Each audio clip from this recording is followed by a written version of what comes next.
గాయపడిన సత్తిపండుని ఇంటికి తీసుకువచ్చిన శివన్నారాయణ జోష్న సత్తిపండు మాటలు విని గుండె పగిలే నిజాలను తెలుసుకున్న దశరథ నిజంగానే సత్తిపండుని శివన్నారాయణ ఇంటికి తీసుకొచ్చాడా? అసలు ఇదంతా ఎలా జరగబోతుంది అనేది ఈ వీడియోలో తెలుసుకుందాం. దశరథ సుమిత్ర ఇద్దరు కూడా మాట్లాడుకుంటూ ఉంటారు.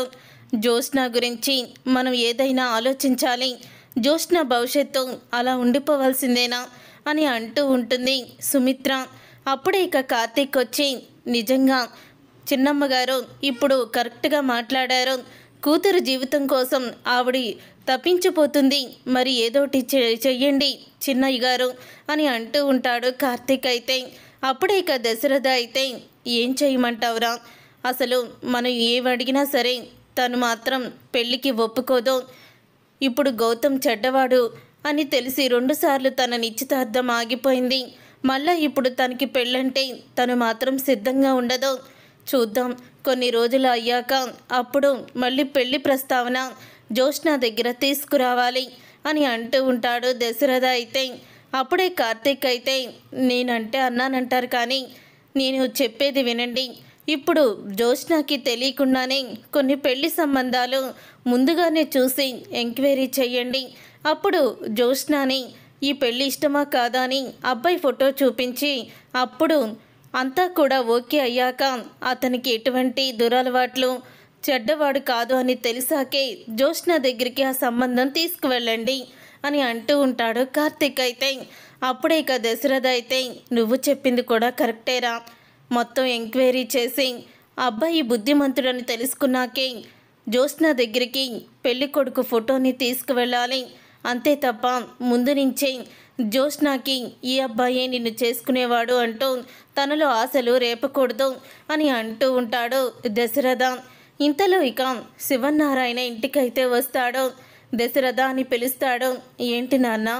ఏం లేదురా, నేను ఇలాగా రెస్టారెంట్కి వెళ్ళేటప్పుడు నా కారు కింద ఒక అతను పడిపోయాడు. అప్పుడు అతని తలకి బలమైన గాయం తగిలింది. వెంటనే హాస్పిటల్కి తీసుకువెళ్ళాను. కానీ హాస్పిటల్లో అని శివన్నారాయణ మాట చెప్తూ ఆపేస్తాడు. అదేంటి నాన్న, హాస్పిటల్లో అని చెప్పి ఆపేశారేంటి, చెప్పండి, నాకు టెన్షన్గా ఉంది అని అంటూ ఉంటాడు దశరథ. అప్పుడే ఇంకా హాస్పిటల్లో అతనికి ట్రీట్మెంట్ చేశారు.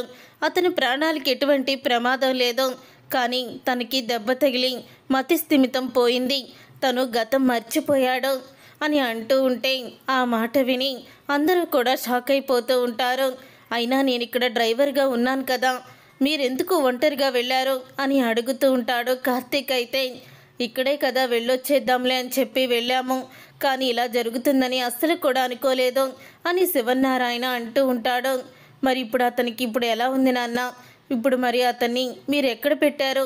హాస్పిటల్లోనే ఉన్నాడా అని దశరథ అడుగుతూ ఉంటాడు. అప్పుడే ఇక దశరథ అలా అడిగేసరికి, హాస్పిటల్లో లేడు, మన ఇంటికే తీసుకొచ్చాను, లోపలికి రా అని అంటూ లోపలికైతే పిలుస్తాడు అతన్ని. అప్పుడే అతను లోపలికైతే వస్తాడు. వచ్చిన తర్వాత అతన్ని చూసి ఒక్కసారి అందరూ కూడా షాక్ అయిపోతూ ఉంటారు. అప్పుడే, బావా, ఆ రోజు రమ్య భర్తగా వచ్చి నాటకం ఆడింది ఇతనే, ఇతని పేరు సత్తిపండు అని అంటూ ఉంటుంది దీప. ఇక తరువాత జోష్న పారిజాతం ఇద్దరు మెట్లు దిగుతూ కిందకి వస్తూ ఉంటారు. సత్తిపండుని చూసి ఒకేసారి జోష్న పారిజాతం ఇద్దరు కూడా షాక్ అయిపోతూ ఉంటారు. వీడేంటి ఇక్కడున్నాడు అని జోష్న అయితే కంగారు పడిపోతూ ఉంటుంది. ఏమైంది తాతయ్య అని అడుగుతూ ఉంటుంది. అప్పుడే ఇక మొత్తం శివన్నారాయణ జరిగిందంతా కూడా చెప్తాడు. అప్పుడే శివన్నారాయణ మొత్తం జరిగిందంతా కూడా చెప్పడంతో వాడికి గతం గుర్తుకు లేదనమాట. అయితే ఇప్పుడు మన మటుకి మనం సేఫ్గానే ఉన్నాము, ఇక మనకి ఎటువంటి గొడవ లేదు, సేఫ్గానే ఉన్నాము అని అనుకుంటూ ఉంటుంది జోష్న. తరువాత కొన్ని రోజులు ఇతను మన ఇంట్లోనే ఉంటాడు అని అనగానే, మన ఇంట్లో ఎందుకు తాత, మనకేం అవసరం అని అంటూ ఉంటుంది జోష్న. మీ తాతే గుద్ది అతనికి గతం మర్చిపోయేలా చేసింది, మరి అతని వాళ్ళెవరో అతనికి తెలీదు, నీకేమన్నా తెలుసా అని అడుగుతూ ఉంటాడు కార్తీక్. అయితే నాకెందుకు తెలుస్తుంది బావా, నాకు తెలీదు అని అంటూ ఉంటుంది జోష్న. అప్పుడే ఇక శివన్నారాయణ, అతని వాళ్ళు ఎవరో తెలిసే వరకు అతను మన ఇంట్లోనే ఉంటాడు, ఇక్కడే కాస్ట్లీ మందులు వాడాలని డాక్టర్లు చెప్పారు. మా ఇంట్లోనే ఉంటాడని చెప్పుకొచ్చాను. తర్వాత ఇతను ఎవరో మీరు గుర్తుపట్టారా అని అడుగుతూ ఉంటాడు. దశరథని, సుమిత్రని, పారిజాతాన్ని. అప్పుడే ఇక ముగ్గురు కూడా అంటూ ఉంటారు, ఆ రోజు రమ్య భర్తగా వచ్చింది ఇతనే కదా, ఆ రోజు రమ్య కడుపులో ఉన్న బిడ్డకి తండ్రి నేనేనంటూ అబద్ధం చెప్పాడు అని అంటూ ఉంటాడు శివనారాయణ. గుర్తుకొచ్చిందండి అని అంటూ ఉంటుంది పారిజాతం. మరి అప్పుడు వీడిని ఎవరు పంపించారంటారు అని అంటూ ఉంటే అప్పుడే అది విని జ్యోత్స్న అయితే, ఎందుకు గ్రాని అయిపోయిన గతాన్ని తవ్వుతున్నావు మళ్ళీ అని అనుకుంటూ కోపంతో రగిలిపోతూ ఉంటుంది జ్యోత్స్న. ఎవరో తెలియదు కానీ కావాలనే ఇదంతా కూడా చేయించారట, అది కూడా నాకు అర్థమైంది. ఇంకెవరుంటారులే, ఆ గౌతమే తన గురించి బయటికి రానివ్వకూడదని ఇదంతా చేయించుంటాడు అని జ్యోత్స్న అంటుంది. అప్పుడే కార్తీక్కి జ్యోత్స్న మీద అనుమానం కలుగుతుంది. సత్యపండుని చూసిన దగ్గర నుంచి జ్యోత్స్నలో ఏదో తెలియని భయం కనపడుతుంది. అంటే సత్యపండుకి జ్యోత్స్నకి ఏదో సంబంధం ఉంది అని కార్తీక్ అయితే అనుమానం వస్తుంది. అప్పుడే ఇక కార్తీక్ అయితే అనుకుంటూ ఉంటాడు.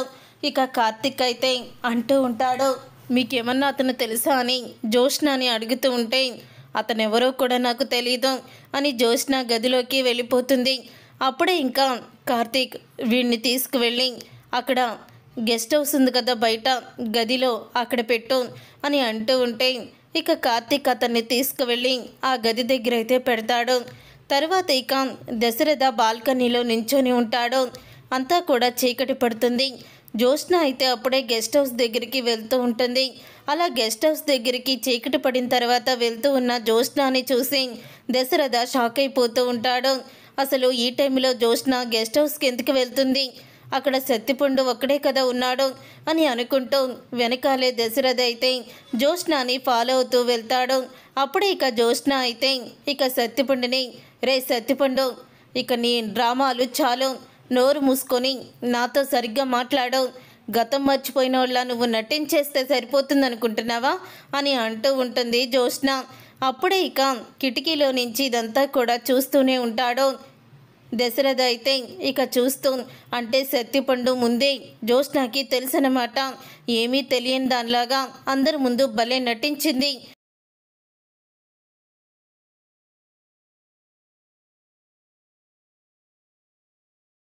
అని మనసులో అనుకుంటూ ఉంటాడు దశరథ. అప్పుడే ఇక సత్యపండు అయితే, నేను గతం మర్చిపోలేదని మీకెలా తెలిసింది మేడం అని అంటూ ఇక గతం మర్చిపోలేదని సత్యపండు అయితే చెప్తూ ఉంటాడు జ్యోత్స్నతో.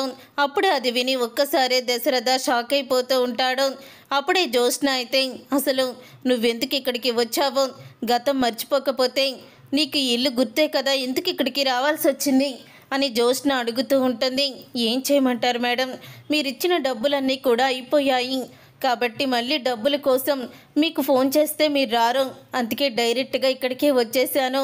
అందులోనూ మొన్న ఒక అమ్మాయిని నేను ఏడిపించాను, ఆ ఊరి వాళ్ళు ఆ అమ్మాయిని ఏడిపించానని ఎప్పుడు కనిపిస్తానో అప్పటికి ఆ అమ్మాయితో పెళ్లి చేయించేయాలని చూస్తున్నారు. నాకేమో అమ్మాయి అంటే ఇష్టం లేదు, అందుకనే పారిపోవాలనుకున్నాను. ఇంతలో మీ తాతయ్య కారు నాకు వచ్చి గుద్దుకుంది. అప్పుడే ఆయన్ని చూసి అప్పటికప్పుడే స్కెచ్ వేసుకొని డ్రామా మొదలు పెట్టేశాను. మీ తాతయ్య ముందు గతం మర్చిపోయినోళ్ళ ఉన్నాను. ఎందుకంటే ఈలోపు ఆ ఊరి వాళ్ళు కూడా అమ్మాయికి ఏదో ఒక విధంగా పెళ్లి చేసేస్తారు. అప్పుడు నేను సేఫ్గా బయటికి వెళ్ళొచ్చు. అప్పటి వరకు మీ ఇల్లే నాకు సేఫ్ అని అనిపించి ఇలాగా డాక్టర్ చేత కూడా నాటకం ఆడించి మీ ఇంటికి వచ్చాను అని అంటూ ఉంటే, రే అసలే మా బావ శపథం చేశాడు, మా నాన్నని షూట్ చేసిన వాడిని తీసుకొస్తానని. నువ్వే మా నాన్నని షూట్ చేసిందంటే తీగలాగితే డొంకంతా కదిలినట్టు మొత్తం కూడా నేనే చేయించానని బయటికి వస్తుంది. అందుకే ఇక్కడి నుంచి నువ్వు వెళ్ళిపో. మా నాన్నని నేను చెప్తే నువ్వే కదా షూట్ చేశావో, ఆ రోజు దీప షూట్ చేయలేదు కదా, గుర్తుంది కదా నీకు అని అంటూ ఉంటే, గుర్తుంది మేడం అని అంటూ ఉంటాడు సత్యపండు. సరే నువ్వు ఇక్కడ ఉన్న నాళ్ళు ఉండు, గతం మర్చిపోయినట్టే ఉండు అని చెప్తూ ఉంటుంది. ఇంత క్లూ దొరికినా మా నాన్నని నేనే నీ చేత షూట్ చేయించానని అందరి ముందు మా బావ బయట పెట్టేస్తాడు అంటూ తన నోటితోనే నిజాల్ని బయట పెడుతుంది దశరథ. చూస్తుండగానే అవి విని ఒక్కసారి దశరథ అయితే షాక్ అయిపోతూ ఉంటాడు.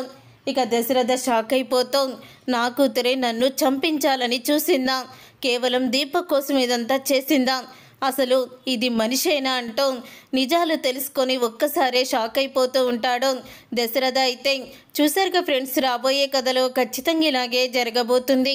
ఇలాగే జరగాలని మీరైతే కోరుకుంటున్నారా? అయితే వీడియోని తప్పకుండా లైక్ చేసి ఛానల్ని సబ్స్క్రైబ్ చేసుకొని పక్కనే ఉన్న గంట సింబల్పై ఆల్ అని క్లిక్ చేయండి. అప్పుడే మేము పెట్టే ప్రతి వీడియో మీరు మిస్ కాకుండా చూసేవచ్చు.